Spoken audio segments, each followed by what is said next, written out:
Siyabingelela abazalwane kwelesi igama likaKristu Jesu inkosi nomfelo wethu.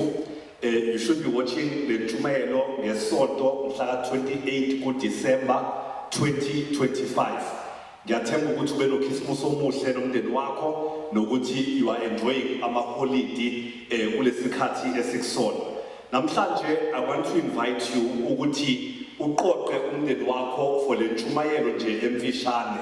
Engikufisayo ukuthi noma bekuthiwa wedwa nomndeni wakho kodwa ilona lowo acabange lo nyaka edlule kuona ka2025 abheke lokhu uNkulunkulu akwenzileyo bese ekugcineni siyambonga ndawonye uNkulunkulu ngalokho akwenzile. Ngiyafisa ukuthi uma kuphela le ntshumayelo bathi nomndeni nihlangene nike nixoxe nizibali izinto uNkulunkulu azenzile uthi umhlabeleli count your blessings and name them one by one and will surprise you what the Lord has done. Sizibali izibusiso uzibaleke ngazinye ke endizokumangalisa lokhu uNkulunkulu akwenzile. Even if wedwa zibali usikhuluma usibhale phansi ubheke ukuthi yini uNkulunkulu akwenzele yona kulonyaka bese siyambonga uNkulunkulu ngakho konke akwenzileyo. Ngicela ukuthandaza Baba egameni lika Jesu Kristu inkosi nomfelo wethu. I thank you Baba namandla onke ngalesikhathi sokuphumula ngalesikhathi sokucelebrate ngalesikhathi sokukubonga. Ngiyakhuleka ukuthi namhlanje ufocuse inhliziyo zethu towards wena ukuthi Baba sikubonge ngakho konke okuhle nokumangalisayo osenzele khona. Impela zonke izipho ezinhle nezipheleleyo zivela kuwe Baba wokukhanya okuye kwekho sithunzi sokuguquka. Lord wayihe namhlanje ukukubonga kunezinto esesiyikhohliwe ozenzile. Bring them to remembrance Baba wethu omuhle kuze sokunikeza udumo sikubonge ngakho konke okwenzileyo. Yonke imindeni eqoqene ehlangene Baba ikhumbuze and I pray ukuthi esibekhumbula bekubala one by one ukuthi uphanise ukholo kulona lowo osenamandla onke ne-expectation yalokho sazokwenza even kulonyaka esayakubona egameni lika Jesu Kristu inkosi nomfelo wethu. Amen. Ngithanda sifunde bazalwane incwadi yabaseThesalonika bokuqala uchapter 5 wakhona uverse 18 lapho kufundeka khona kanje lithi ngesiZulu kukho konke bongani ukuba lokho kuyintando kaNkulunkulu kuKristu Jesu ngani. In English it says in everything give thanks for this is the will of God in Christ Jesus concerning you. Bazalwane, it is so important ukuthi simbonge uNkulunkulu. uNkulunkulu expects ukuthi umesenzela kahle sibuye silethe izibongo kuyena. Uyathanda uyathokoza uNkulunkulu uma simbonga ngezinto asenzela zona. And sonke kuningi esingakubala uNkulunkulu asenzele khona nesingambonga ngakho. Ngisho ngabe kuthiwa sibe nonyaka onzima noma khona izinto einzima nezibhlungu ezidlule kuzona kodwa sonke sanezathu sokumbonga nokumdumisa uNkulunkulu. Mhlawumbe amongst aba students khona imphumela engahambanga kahle kodwa ngifuna ukuthi noma kunjalo usanaso isizathu sokumbonga uNkulunkulu. Indlela okubaleke ngayo ukumbonga uNkulunkulu uthi uNkulunkulu uzoba nzima ngisho ukungibona uma ungangibongi. Sikubona lokho ngoba lithi iBhayibheli kumaHubo uthi ngena emasangweni ami ngokubonga ungene emagcekeni ami ngokudumisa. Okusho ukuthi nje uma ufuna ukungibona ufuna ukungena ebukhoneni bami kumele ungene enhlizweni yakho kugcwele ukungibonga nokungidumisa. Leyo iprotocol yoku-approacha uNkulunkulu esimkhonzayo. Ngimangaliswa iBhayibheli uma about-10 abanothoko bephiliswe nguJesu lithi ke lelizwi uJesu yabatshela ukuthi mabahambe beyoyiveza kubapriest.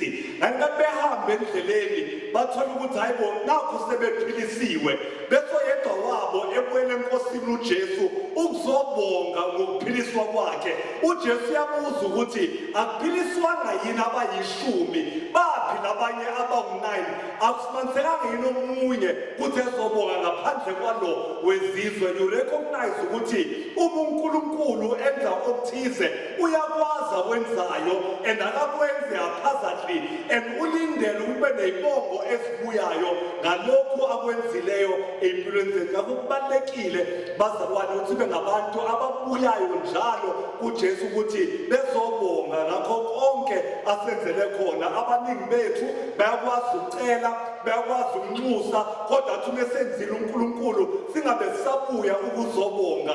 Ngale Sunday yokugcina kulonyaka I want us family together nemndeni yethu kuningi kakhulu asenzele khona uNkulunkulu and ngifisa ukuthi simbonge simdumise uNkulunkulu. Yazi indlela okubaleke ngayo uNkulunkulu simbonge uthi ngisho socela uthi masikakhathazeki ngalutho, we must be anxious for nothing, kodwa uthe intweni zonke masenze icelo zethu zaziwe nguye ngokubonga ngokukhuleka nokunxusa athi kanye nokubonga. So even sinezathu sokukhathazeka, even sinezathu sokuba anxious, even kukhona izinto ezisixakile, even kuney'celo esinazo uthi uNkulunkulu kodwa masingalethi iy'celo ngaphandle kokubonga. Whenever we approach him masi-approach-e kukhona ukubonga ey'nhlizweni zethu. Yazi ukumbonga uNkulunkulu kuyasikhumbuza ukuthi lo esimkhonzayo unamandla kangakanani, yini ayenzile in the past. Kufana noDavide uma ebe noGoliath uyakhumbula ukuthi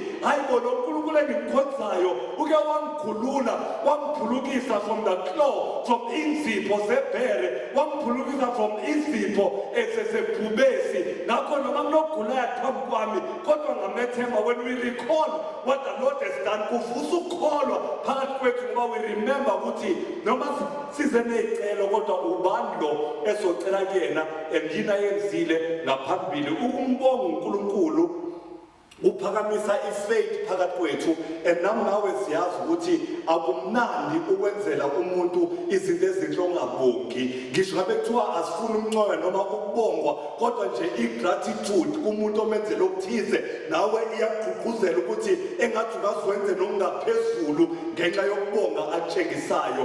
uNkulunkulu ulindele and uyathanda ukuthi njengabantwana bakhe noma yini asenzele yona simbonge njengoNkulunkulu wethu. Yazi iBhayibheli kwabaseRoma chapter 1 likhuluma ngabantu elithi bathi bemazi uNkulunkulu kodwa bangambonga, bangamdumisa njengoNkulunkulu. uNkulunkulu azobanikela ey'nganukweni zenhliziyo zabo ngobani? Ngoba behlulekile ukumbonga. Yazi lithi iBhayibheli ngisho intercede sikhulekela abanye in 1 Timothy chapter 2 lithi iBhayibheli masibakhulekela sibanxusela for the kings, for the rulers, for bonke those in authority, uthi kodwa sibabongele as well ngoba kunabantu uNkulunkulu abenzele kahle kodwa abahlulekile ukumbonga and uNkulunkulu ulindele ukuthi simbonge. Uma ubheka kweDala Testament wayethi uNkulunkulu kukhona kwenzile kube khona umkhosi obekwayo. Injongo yomkhosi ukuthi abantu bangakhohlwa ukuthi uNkulunkulu ubenzeleni ukuze babuye bezombonga uNkulunkulu. Bazalwane kunama-benefits amangalisayo ukumbonga uNkulunkulu. It keeps you enhlizweni yakho une-joy ngoba it makes you remember ukuthi mukhuluma kanani noNkulunkulu esimkhonzayo. Ngithanda uDavide uma elwa nomphongolo for the second time. Lithi iBhayibheli babelabo abapriest abaphethe umphongolo emahlombe abo njalo babethatha inyathelo eziyisithupha bese beyama bahlabe barejoice kube khona indumiso bambonge uNkulunkulu. Mina nawe ngesinye isikhathi we take too many steps ngaphandle kokumbonga uNkulunkulu. Kubalulekile bazalwane ukuma simbonge simdumise uNkulunkulu and namhlanje I'm encouraging you lapho khona kanye nomndeni wakho noma ekuthiwa uwedwa ukuthi thatha lesi sikhathi ukuthi umbonge, raise an altar of thanksgiving unto God, ulidumise igama lakhe. Ukucabanga iqala ngoJanuwari izinto-ke wayikhulekela, izimo-ke wadlula kuzona, kunezinto njengey'guquke kodwa ey'guqukile khona usuyikhohlwe ngisho ukuyikhohlwa, kunezinto azenzile uNkulunkulu ongayibonanga ngisho ukuyibona, kunemkhuleko ephenduliwe osukhohlwe uyikhulekile. But namhlanje I want you to remember intentionally so to name those things one by one and to come before God. ngokuzombonga kanye nokuzomdumisa uNkulunkulu wethu esimkhonzayo. Uthi kubona njengoba nizongena izwe lesithembiso lizokwakha imizi emihle lihlale kuyona, lizoba nemfuyo eningi, izokwanda imfuyo yenu, nalokho enikutshalile insimu zenu zizokwanda, isiliva negolide lenu lizokwanda. Uyabaxwayisa ukuthi aninathi uma sekwenzeke konke lokho bese nithi ngamandla ethu noma ngey'khwepha zethu sizuzile konke lokho, kodwa uthi you shall remember, yakumkhumbula uJehova uNkulunkulu wakho ngoba uyena omnikeza amandla ukuthi wakhe ingcebo. Ngakho bazalwane, it is so important ukuthi simbonge uNkulunkulu. Yazi ngiyacabanga ukuthi abantwana bakwa-Israyeli babehambe ehlane uNkulunkulu wabaprovide ngemana, wabaprovide ngekhweli. Ngesinye isikhathi uma kwehle ezulwini njengemana kulula ukumbonga uNkulunkulu, kodwa bathe mabengena ezweni lesithembiso lithi iBhayibheli yanqamuka imana. Sekumele-ke manje yebo khona insimi ey'khona, kodwa zomele baphinde bayitshale baphinde bavune. And sometimes uma sitshalile sisitshela ukuthi kwenzeke ngawethu amandla noma ithina esizenzele, kodwa we need to know ukuthi ngisho sesitshalile kodwa uNkulunkulu owenza ukuthi kukhule. Uthi umebhala umpostoli uPawulu athi mina ngitshalile uApollos wanisela, kodwa uNkulunkulu owenza ukuthi kukhule. Kunabantu abafake the same effort oyifakile bangabanawo ama-results obenawo. Ngakho whatever results you have, you need to remember ukumkhumbula uNkulunkulu nokumbonga uNkulunkulu. Intellectual nayo iphiwa uNkulunkulu, ukuthi ukwazi ukuvuka ekuseni emsebenzini amandla waphiwa uNkulunkulu, ube nomzimba osebenzayo amandla waphiwa uNkulunkulu. Konke okuhle lisho njalo iBhayibheli lithi zonke izipho ezinhle nephelo ezikaNkulunkulu baba ukhanya owengekho sithunzi sokuguquka. We need to acknowledge the Lord ngakho konke asenzele khona. Bazalwane, sisasho ukuthi ungamandla ethu. Uthi umebhala umbhali uJeremiah athi ohlakaniphileyo makangazibongi ohlakanipha kwakhe.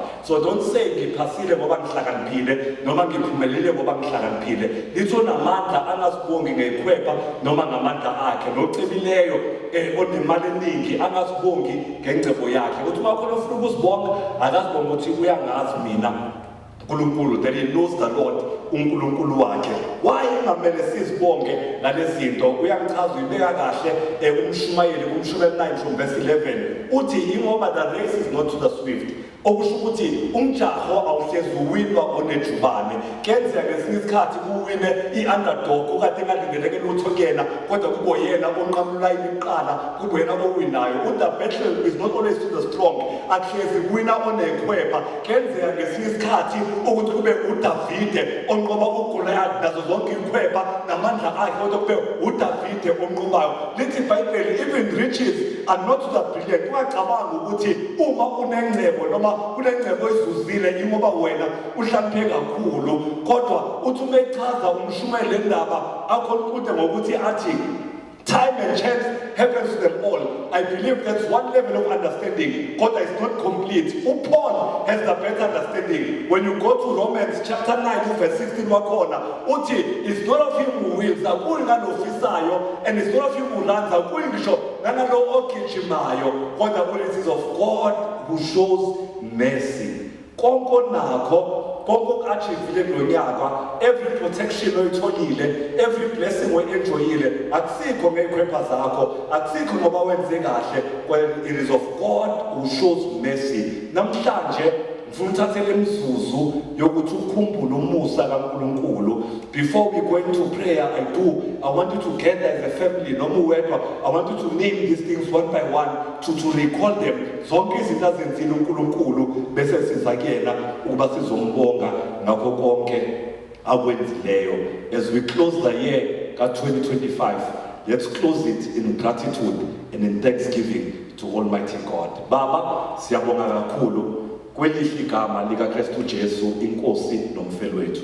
Zonke izipho ezinhle ezipheleleyo zivela kuwe, Father of lights, in whom there is no shadow of turning. Namhlanje we want to acknowledge ukuthi ayikho into eyodwa enhle empilweni zethu engaveli kuwe. Konke kuvele kuwe akukho kwenzeke ngawetha amandla noma ngezethu ikhwepha kodwa wena usibonisile umusa omangalisayo noma samile noma saphila noma sisasebenza noma sisafunda noma sanophahla phezu kwethu noma sadla noma sanezembatho esiyigqokayo konke uNkulunkulu wethu uvela kuwe. We thank you for ikhathi osivikele ngazo sangabona ngisho ukubona. We thank you for yonke provision, every spoon of food esidlile kulonyaka sinikeza wena udumo nesibongo, izembatho esimbathile, umndeni osibusise ngawo, our church osibusise ngalo, our church family, our friends, babona amandla onke, abantwana, abazali, konke okuhle osenzele khona, abangani uNkulunkulu wethu omuhle, ama-opportunities osiphe wona, iminyango evulileyo. Baba Ongcwele, we come back namhlanje ukuthi sizobonga. Sike sagula baba wasiphilisa, sike saswela wazabela idingo zethu, sike sadlula emzimeni wena wamanathi wasithwala. Lord, we are here to say thank you egameni lika Jesu. Family, ngiyacela ukuthi ungavele nje ucishe uqhubeke impilo yakho, pause kanye nomndeni wakho, begin to speak about these things, name them one by one, izinto uNkulunkulu azenzile, bese masengiqedile ukuzinema nokuzibhala phansi nike nibe nomkhuleko nje ukumbonga uNkulunkulu. Masiphamise i-altar lokubonga namhlanje sisavala lo nyaka egameni lika Jesu. Inkosi ikubusise. I pray ukuthi you cross over into 2026 will be a blessed one. We will see you early in the new year. God bless. Amen.